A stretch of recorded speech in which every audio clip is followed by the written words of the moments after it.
Archbishop, Eminence, as we say in French, Eminence, it is a great privilege for us to have you with us here. My memory of meeting with you several years back in Middleburg at the Franklin and Eleanor Roosevelt Institute. And I remind this because it is to Franklin Roosevelt that we owe the existence of the United Nations. He was the one who convinced Churchill and Stalin to have an international global organization, and that is what makes us citizens of the world with a charter to tell us how to behave. Today, our task here as members of the Russell Tribunal on Palestine is very simple, very clear, very uncontroversial. We are here to say what violations of international law is being committed, of which the Palestinian people has been suffering for the last 60 years. We are here to say that any country member of the United Nations, and that is the case of France, of South Africa, and of Israel, has a commitment to that charter, which is to implement the texts that have been submitted and adopted by the international organization, not only the two covenants on civic and political, economic, social, and cultural rights, but also the statute of the International Court of Justice, but also the humanitarian laws enshrined in the Geneva Conventions. All these texts are known, are before us. When they are being violated, it is normal, it is essential that not only governments of states, members of the United Nations, but also citizens, women and men, citizens of these countries, take it to their heart to see to it that such violations are known. Frequently, they are completely ignored by most of public opinion. They must be known, and they must be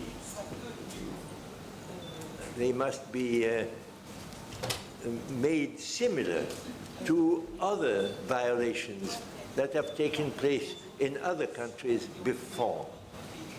Being so happy to be here in South Africa, where such violations, which were nominated, called at the time Apartheid, those violations were committed, it is for us to see whether similar violations, possibly not with the same name, but with the same inhuman intention of segregating criminal way the situation of the people of Palestine, whether such violations can be known to you, known to us through our experts and witnesses, which you are going to hear from now on, after we have been able to listen with great attention to our dear Archbishop Desmond Tutu. After that, we will hear those experts and witnesses. And I'm convinced that this will allow us to be quite clear about what violations are unacceptable in this particular situation of our Palestinian friends, and why it is necessary not only to take legally cognizance of those violations, but also to see to it that they are no longer accepted by international public opinion. This, for me, is the objective to which my colleagues around here, the jurors of this Russell Tribunal, we have met before in Barcelona and in London. We know each other. We have great esteem for each other. And I'm sure that my friends, colleagues of the jury will be listening as attentively as I to what the witnesses and experts are telling us. And I wish that this beautiful audience in this magnificent museum room will be impressed by what is going to be said about the situation over there. I do not want to be any longer. Retournant un moment à la langue française, qui, je le sais, est parlée aussi par quelques membres de ce jury, et j'en suis sûr par certains assistants dans cette belle salle, je dirais simplement, ce sont deux journées très importantes.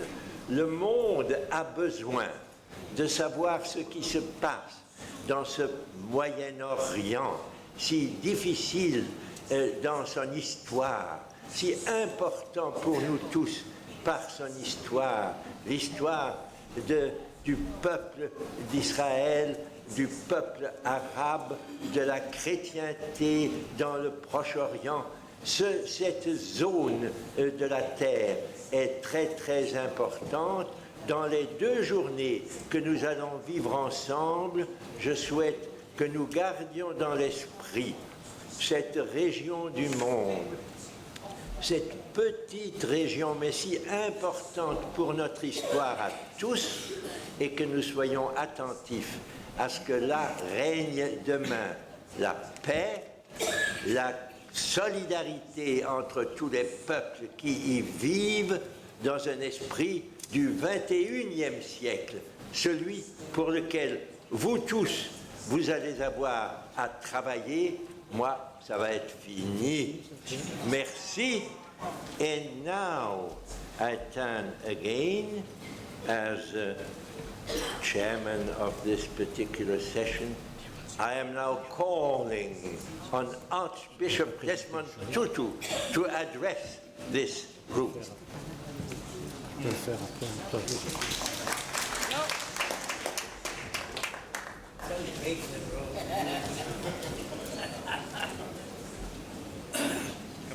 Come here. Better. Come here. Here we have. Take a chair. This way.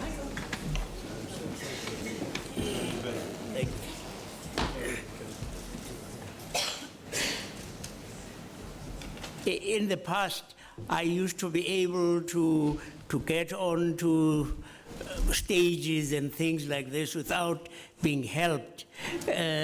Now I think I can do it, and then I discover I can't. Yesterday, my youngest granddaughter, 5 years old, looked at me and she said, "Kulu, you are old." And I said, "Yes, darling, I am old." And she looked at me again and she says, "Kulu, you are very old."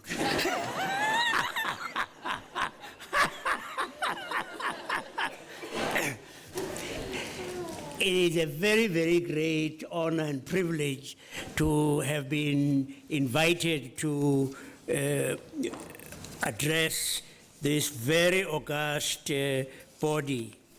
And may I be permitted to welcome all of you very distinguished personalities to this, our beautiful country.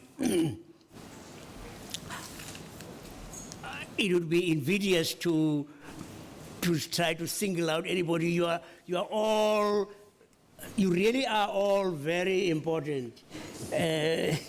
But I think that no one will take it too amiss if I said I think most of us are very, very thrilled that we could set our eyes on someone like the chair of this tribunal, Stefan Hessel, a concentration camp survivor soldier in the French resistance, and someone who participated in drawing up the Declaration, Universal Declaration of Human Rights. Now, it's awful. I mean, it's almost like I'm in a mortuary, speaking here and oh. No, I think we must clap. I mean, no. We will make an exception for you. Yes, thank you, yes. I've never het ons al ooit na dinges gehad, gehoor waar hulle klap nie, nee man. I'm going home. I mean,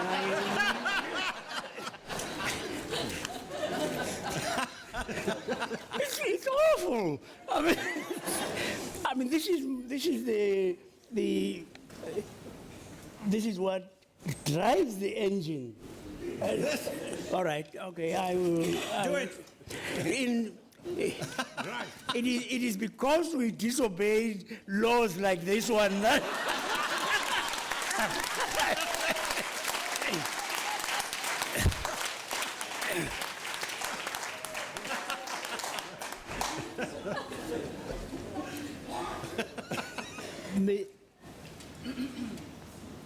Mr. Chair and the distinguished members of your jury and all of you wonderful people,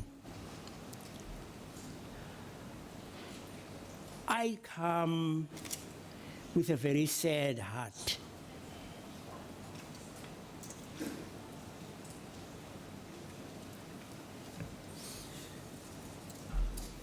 One would have thought that perhaps one might be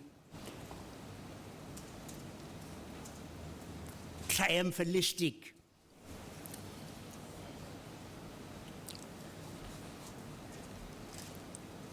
We are talking about a piece of land that is not just some arbitrary tract of real estate. Quite a number of people, Jews, Muslims, and Christians, for them it is the promised land. The land that God in some way has been personally involved with, more significantly, as it were, than in any other part of the world. It is territory linked with the Holocaust and what the West did or did not do at the time of that particular abominable occurrence in human history. And for the last 60 years, this land has been strategically important, a geographic location for the Western world, so that very few people approach the Holy Land indifferently. And as a result, what has been happening there is placed under a magnifying glass.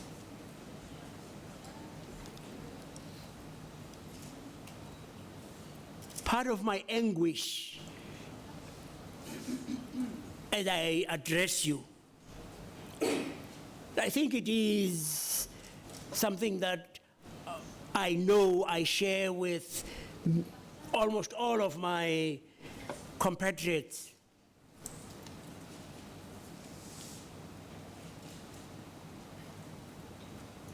When you go to the Holy Land,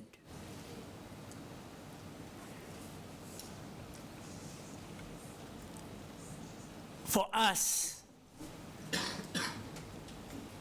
not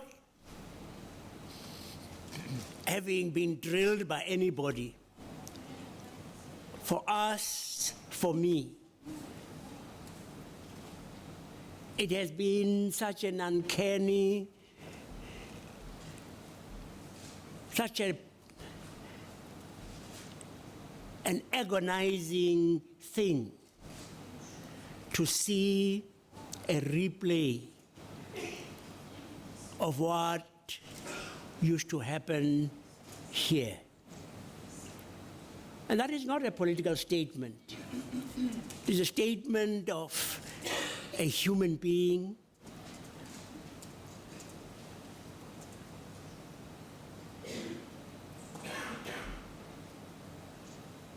someone says to you, you see that house? That used to be my home.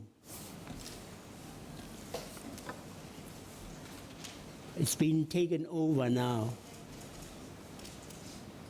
by Jews. You don't have to be over smart to say, but I've heard exactly the same thing being said here in District 6. That was our home. It's been taken over now.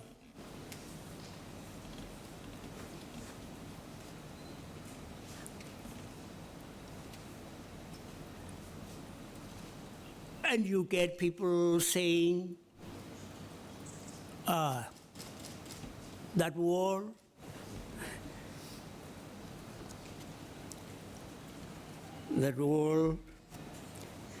is the apartheid wall.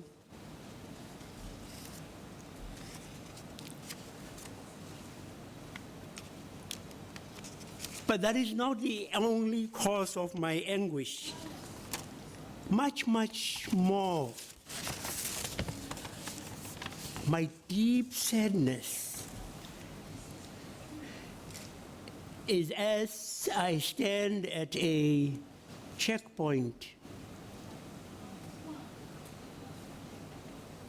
I see exactly the kind of thing that used to happen here. Those young soldiers, the treatment that they mete out to the Palestinians.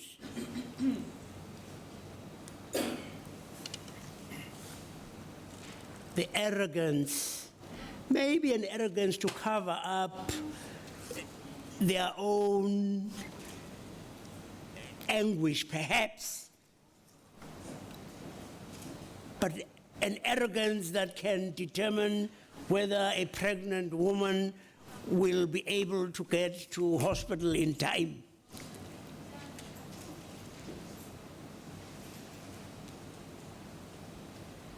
My anguish is thinking of what the Israelis are doing to themselves.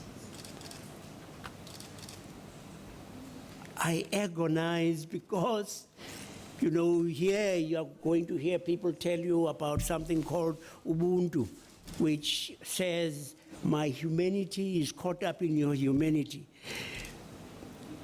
When I dehumanize you, when I carry out laws that are dehumanizing, whether I like it or not, inexorably, I am in that process dehumanized.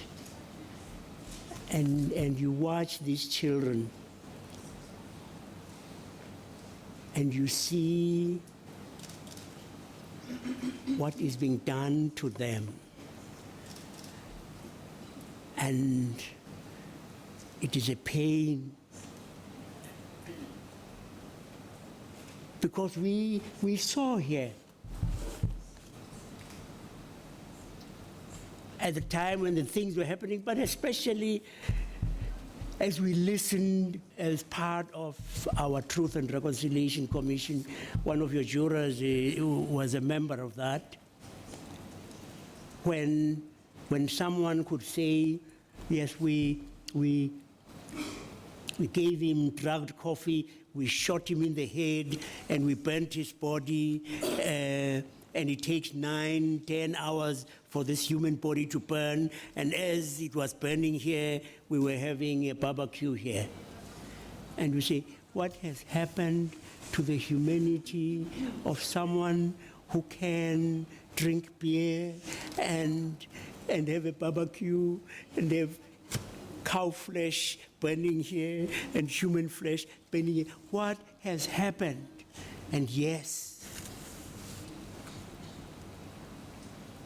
what has happened is in carrying out dehumanizing laws,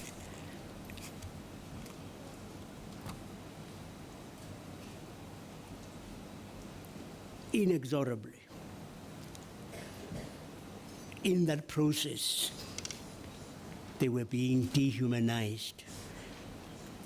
And it is that anguish in my heart that I am not speaking cerebrally, either seeking to convince you or anything. Yes, I'm hoping one can appeal to the hearts. Now,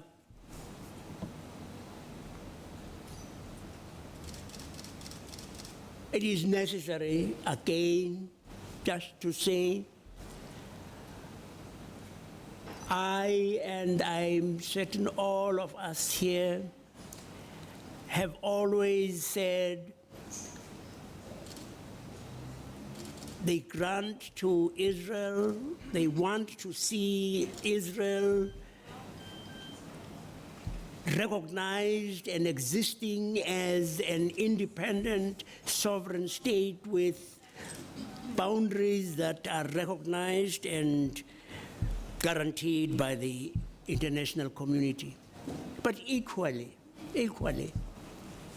we say that is what we wish for Palestine, that it will be an independent, viable state, contiguous, not something that is even less viable than the Bantustans that we had.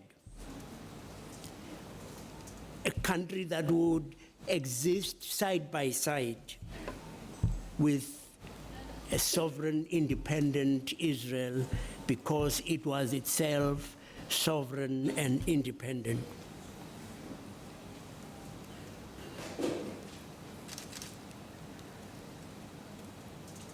I come with a heavy heart because I know as we speak here,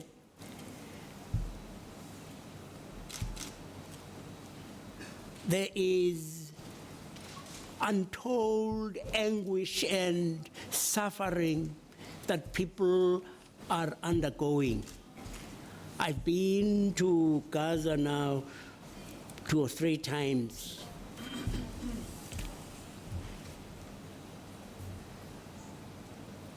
And when you can have a father say, you know, I don't know what meal we are going to be able to give our child. I mean, we can't decide the menu. The things that we are able to have are courtesy, as it were, of what Israel allows to come through.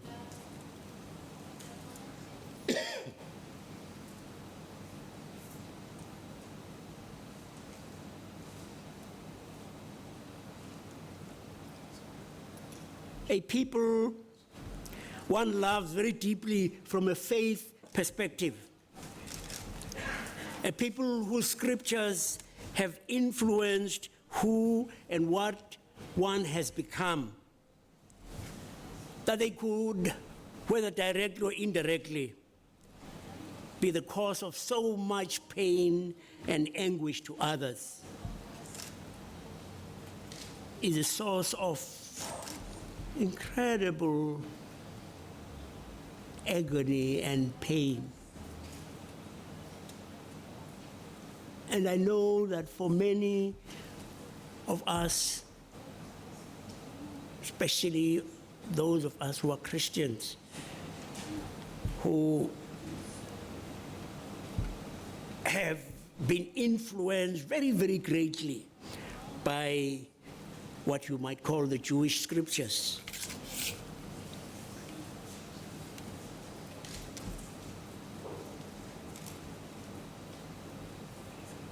there is a great deal of preventable human suffering caused by people who themselves have suffered so deeply. You wonder, what is it in us that can make us almost indifferent to the suffering that we can cause, having ourselves gone through an extraordinary crucible of suffering?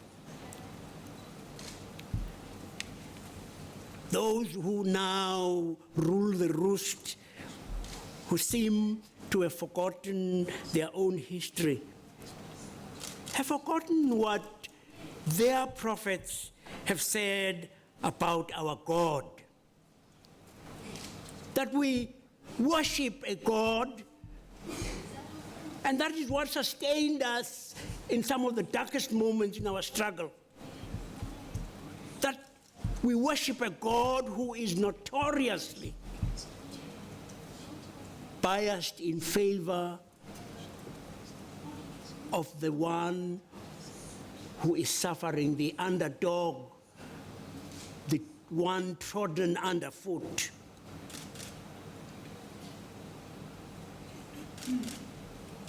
That is what sustained us in some of the darkest moments of our struggle.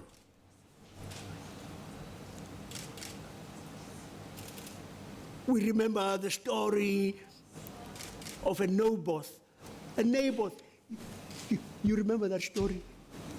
You know, usually in the Bible, they give a pedigree, a genealogy for someone.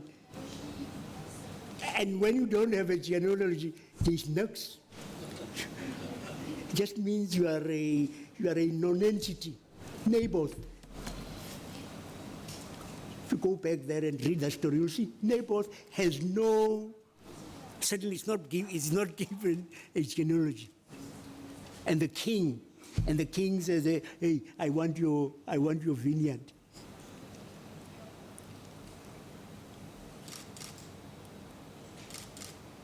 And Naboth tells the king, sorry, I can't let you have it. And the king, because he's the king in this nation, Israel, goes home and lies down and sulks. And his wife, who is not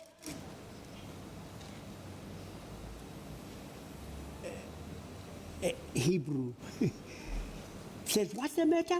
Are you a man or what? And as you know, all of us, when your wife says to you, what are you? You want to prove that, yeah, young man. And they confiscate that vineyard. That ought to have been the end of the story. But it wasn't here. For the prophet Elijah then comes along and tells Ahab the king, you have had it. You have had it. Or recall what happens with David and Bathsheba. And then David tries to get rid of her husband. And he does. And then the prophet Nathan comes along and tells a story. And David says, that man must be killed who did that to this poor old man with one little lamb. And Nathan says, you are the man.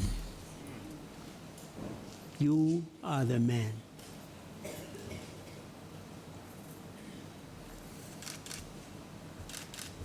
And we always said to our people here, despite all appearances to the contrary, God is with us, and God is going to vindicate us. And Didn't we say so, Alan? We would say to them, yes, man, you may have the guns, you may have, but you have already lost. You have already lost. Because God is always on the side of the weak, the oppressed, the downtrodden.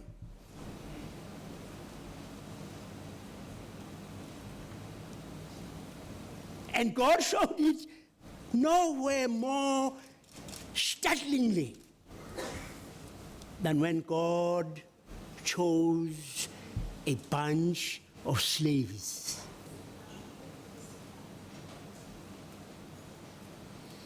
The bunch of slaves that today is the Israelis.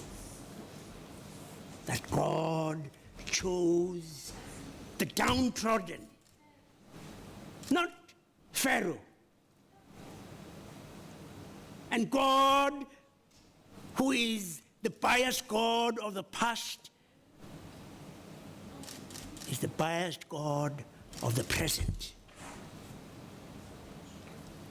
And in this situation,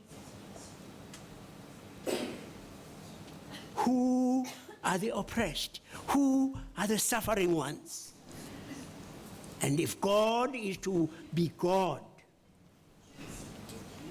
watch out. Watch out. And that is the anguish, that I bear, that I think many of us bear.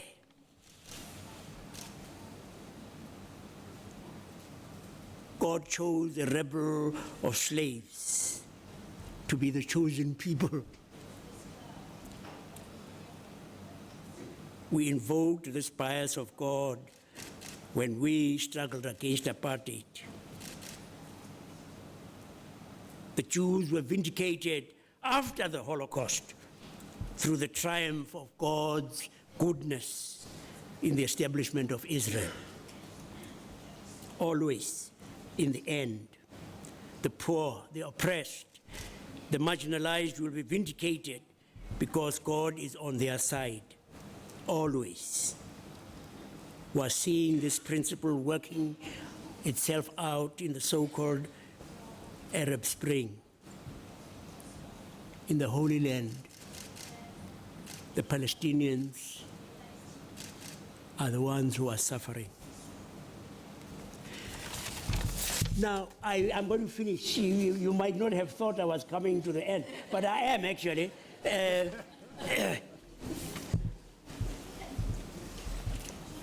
are a few things that we learned in this strange country. I think that Alan and all of us who had the privilege, the Al-Islam and Muslims and so on, but who gave our people hope in some of the most difficult moments. One of the things that I think you might agree with hindsight, I think one of the mistakes we made, certainly I made, was to become self-righteous. We knew we were right. And it is so easy to move from being right to being self-righteous. I pray that we will not be.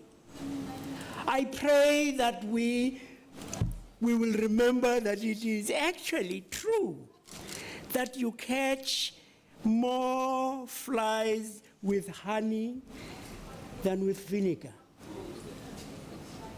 That we should we should look out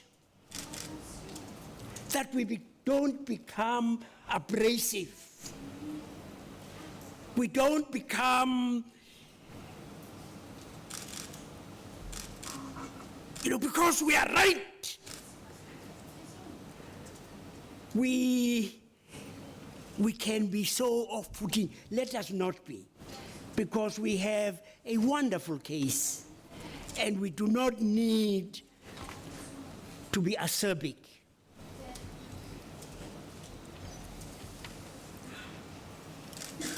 And so I say, we learned some things here. A woman who was badly injured in a hand grenade attack. A lot of her friends were killed, and she, for a long time, was not able even to wash herself, her children to wash her, bathe her. And she still has shrapnel in her body and can't go through checkpoints at airports. This woman came to the TRC and said, she told us all about her condition. She said, I'd like to meet the perpetrator. I'd like to meet him in a spirit of forgiveness. I want to forgive him, which is wonderful. But you would have knocked us down with a feather when she went on to say, I hope he forgives me. This is a white woman, Betty Savage. I hope that in what we are able to say, we will be able to say it in such a way that it actually draws people together. Because we are going to be able to say, one of the things that we learned here is there's no way you will ever get true security from the barrel of a gun. You can have as many guns as you like, you won't get it until there comes a time when the human rights of all are recognized and respected. I've finished. What else have I got to say?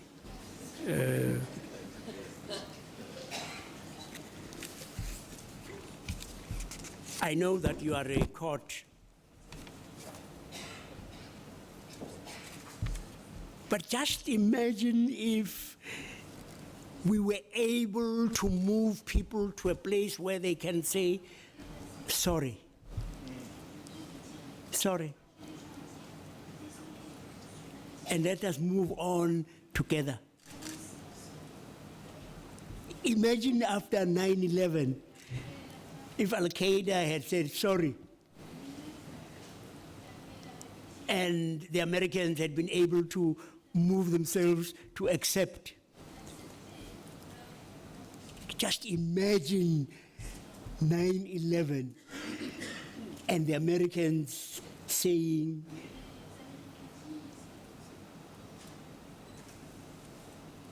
imagine if the Americans had done what the Norwegians did. Eh? Just imagine what would have happened in our world. So my dear friends,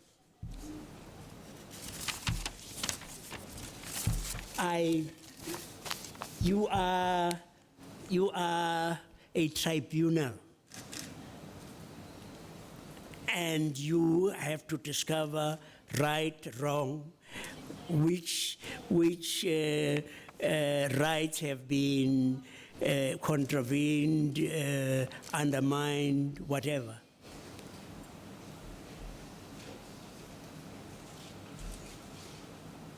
But imagine if we moved out of here and were conciliatory. Conciliatory. And did not give the impression that we were really holier than thou, and recognized the other as really a member of our family.